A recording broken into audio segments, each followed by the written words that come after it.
एक डरावनी कहानी। भूत की पत्नी। डरना मना है। भूत की पत्नी एक डरावनी कहानी। Ghost wife. दो आत्माओं का मिलन प्रेम कहलाता है, और जब इस प्रेम को सामाजिक मान्यताओं के द्वारा को स्वीकार किया जाता है तो यह शादी बन जाती है। शादी यानी विवाह एक अटूट रिश्ता है, जीते जी लोग इसे निभाते हैं। लेकिन कुछ ऐसे भी जोड़े हैं जो मरने के बाद भी अपने जीवन साथी का साथ नहीं छोड़ते, और ऐसी ही घटना से प्रेरित होकर एक हॉरर स्टोरी यानी कि डरावनी कहानी भूत की पत्नी आपके लिए प्रस्तुत है। मुझे आशा है कि यह कहानी आपको जरूर पसंद आएगी। दोस्तों, आगे के लिए भी चैनल को सब्सक्राइब कर लें, जिससे कि हर एक मजेदार वीडियो आपके पास समय से पहुंच जाए। बबीता बड़ी हो चुकी थी और अब उसके माता पिता को उसकी शादी की चिंता हो रही थी। हालांकि बबीता बहुत अच्छी लड़की थी, जिसके लिए कई अच्छे लड़कों के रिश्ते आ रहे थे, जिनको लेकर बबीता के परिवार में विचार विमर्श चलता रहता था। एक दिन बबीता की मौसी एक अच्छे लड़के का रिश्ता लेकर आती है। लड़की की फोटो बहुत ही सुंदर थी, जिसे देखते ही बबीता के माता पिता मोहित हो जाते हैं और वह तय कर लेते हैं कि इसी लड़की से बबीता की शादी करेंगे।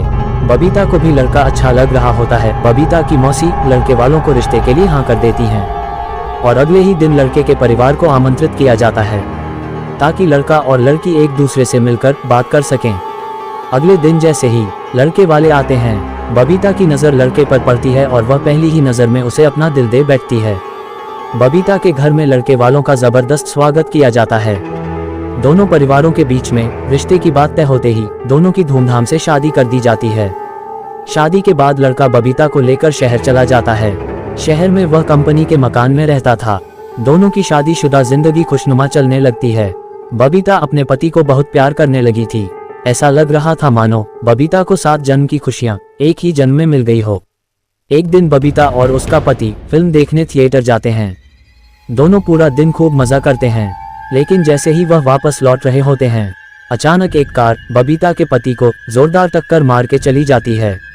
वह तुरंत अपने पति को उठाती है और उससे पूछती है कि आपको कहीं चोट तो नहीं लगी। बबीता का पति मुस्कुराते हुए बबीता के साथ चलने लगता है।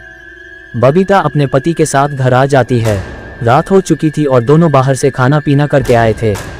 सारा दिन दोनों ने खूब मजे किए, लेकिन बबीता बहुत थक चुकी थी, इसलिए वह आते ही अपने घर में सो जाती है। सुबह उठते ही वह अपने पति के लिए चाय नाश्ता बनाती है और अपने पति को उठाने जाती है, लेकिन वह पहले से ही जाग रहा होता है। बबीता अपने पति के सामने चाय नाश्ता लाकर रख देती है और अपने काम में लग जाती है। कुछ देर बाद जैसे ही बबीता वापस आती है तो चाय और नाश्ता वैसे ही रखे होते हैं। बबीता के पति ने उसे हाथ तक नहीं लगाया था। वह अपने पति से बोलती है, यदि आपको चाय नहीं पीनी थी तो आप मना कर देते, बर्बाद क्यों करवा दिया। बबीता का पति कहता है, कोई बात नहीं, मेरे लिए खाना मत बनाना, आज मेरा मूड नहीं है। बबीता का पति तैयार होकर अपने ऑफिस के लिए निकल जाता है। सारा दिन बबीता अपने घर में काम करती और अपने पति का इंतजार करती रहती। 2 दिन गुजरते ही बबीता के घर के दरवाजे पर कोई आवाज लगाता है। बबीता दरवाजा खोलती है। सामने उसी कंपनी का चौकीदार खड़ा होता है, जिसमें बबीता का पति काम करता है। चौकीदार सुनीता से पूछता है, मैडम 2 दिनों से सर ऑफिस नहीं आए हैं, उनकी तबीयत खराब है क्या? मुझे मैनेजर साहब ने भेजा है। बबीता को आश्चर्य होता है, क्योंकि उसका पति तो रोज तैयार होकर ऑफिस के लिए निकल जाता था, फिर वह ऑफिस कैसे नहीं पहुंचा। चौकीदार के जाते ही बबीता अपने पति के घर लौटने का इंतजार करने लगती है।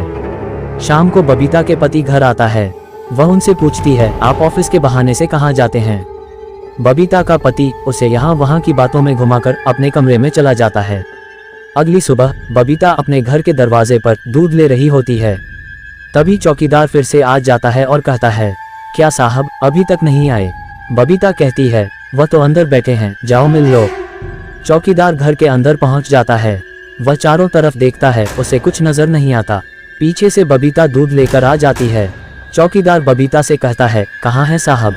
बबीता कहती है, अंधे हो गए हो क्या, तुम्हारे सामने ही तो बैठे हैं। लेकिन चौकीदार को बबीता पागल लग रही थी, क्योंकि सामने कोई नहीं बैठा था।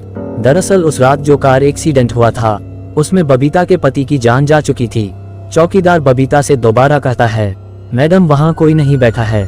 लेकिन बबीता चौकीदार को चिल्लाते हुए अपने पति को जाकर पकड़ लेती है और कहती है, ये देखो इतना बड़ा इंसान तुम्हें नजर नहीं आ रहा। बबीता के साथ कोई दिखाई नहीं दे रहा था, चौकीदार वापस लौट जाता है और कंपनी में जाकर सारी बात कह देता है।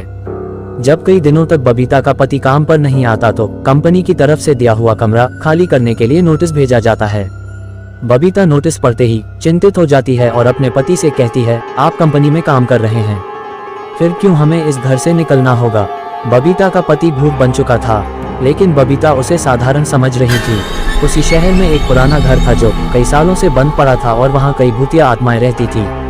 बबीता का पति उसे उसी घर में चलने को कहता है। बबीता अपने पति की बातों में आ जाती है और उसके साथ जाकर वहीं रहने लगती है। बबीता ने इंसानों से रिश्ता खत्म कर दिया था और अपने पति के साथ भूतिया दुनिया में ही जीना सीख गई थी। दरअसल बबीता अपने पति की बातों से पूरी तरह संतुष्ट हो चुकी थी। बबीता को इस भूतिया घर में ही धीरे धीरे डर का एहसास होने लगता है। वह अपने पति के अंदर बदलाव देख रही थी, लेकिन वह अपने पति के प्यार में इतनी दीवानी थी कि उसे एहसास ही नहीं था कि वह भूत की पत्नी बन चुकी थी। कुछ दिनों बाद बबीता के सास ससुर शहर आते हैं। बबीता अपने पति से कहती है, मम्मी पापा का फोन आया था, वह 2 घंटे में स्टेशन पहुंच जाएंगे, उन्हें जाकर ले आओ।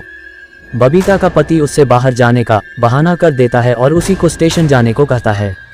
सुनीता अपने सास ससुर को स्टेशन से जाकर ले आती है। सास ससुर आते ही अपने बेटे यानी बबीता के पति के बारे में पूछते हैं। बबीता कहती है, वह अभी किसी काम से बाहर गए हैं, कुछ देर में आ जाएंगे। बबीता अपने सास ससुर के आने से बहुत खुश थी। वह उनके खाने की सारी तैयारियां करने लग जाती है, लेकिन शाम होने के बाद भी जब बबीता का पति घर नहीं आता तो सभी चिंतित हो जाते हैं। बबीता के पति का फोन घर में ही रखा रहता था, इसलिए वह उससे संपर्क नहीं कर पा रही थी। बबीता के साथ उसके सास ससुर भी अपने बेटे से मिलने का इंतजार कर रहे थे। पूरी रात गुजर जाती है, लेकिन बबीता का पति घर नहीं आता। सभी परेशान होकर उसका इंतजार करते रहते हैं। बबीता के ससुर उससे पीने के लिए पानी मांगते हैं और जैसे ही बबीता उनके लिए पानी लेने जाती है, उसे अचानक उल्टियां होने लगती है। बबीता को उल्टी करता देख उसकी सास उसके पास आकर उसका हाल चाल पता करती है। बुजुर्गों का अनुभव विज्ञान से भी अधिक माना जाता है, इसलिए बबीता की सास उसे तुरंत बता देती है, लगता है तुम माँ बनने वाली हो बेटी। बबीता माँ बनने की बात सुनते ही मुस्कुराने लगती है। बबीता ये बात अपने पति को बताने के लिए उतावली हो रही थी, लेकिन उसके इंतजार की घड़ियां बढ़ती जा रही थी। देखते ही देखते 5 दिन गुजार चुके थे, लेकिन बबीता के पति का कुछ पता नहीं चल रहा था। तभी तीनों पुलिस थाने में शिकायत दर्ज कराने जाते हैं। पुलिस वाले बबीता से कहते हैं, 5 दिनों से तुम्हारे पति गायब है, लेकिन तुम्हें अब याद आ रही है।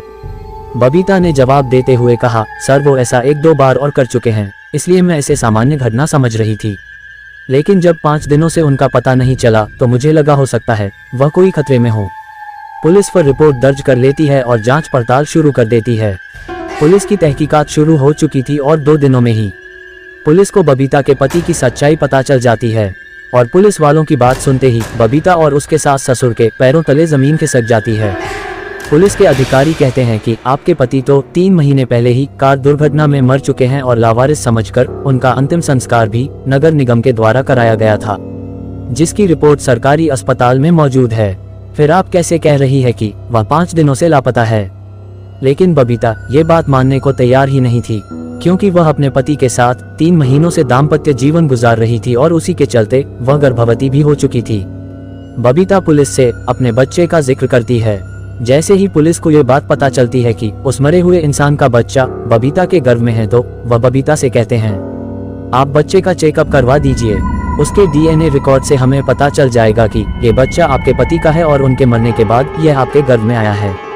तभी आपकी बात पर सभी को भरोसा होगा। पुलिस वालों को बबीता के चरित्र पर शक था, इसलिए वह इस परीक्षण की मांग कर रहे थे। बबीता को सरकारी अस्पताल लाया जाता है और वहां बच्चे का परीक्षण किया जाता है और जैसे डॉक्टरों के पास बच्चे की रिपोर्ट आती है तो उनके पसीने छूट जाते हैं, क्योंकि बच्चा साधारण नहीं था। वह 2 महीने का था, लेकिन उसका विकास 8 महीने के बच्चे के बराबर हो चुका था और अगले ही महीने वह जन्म लेने वाला था।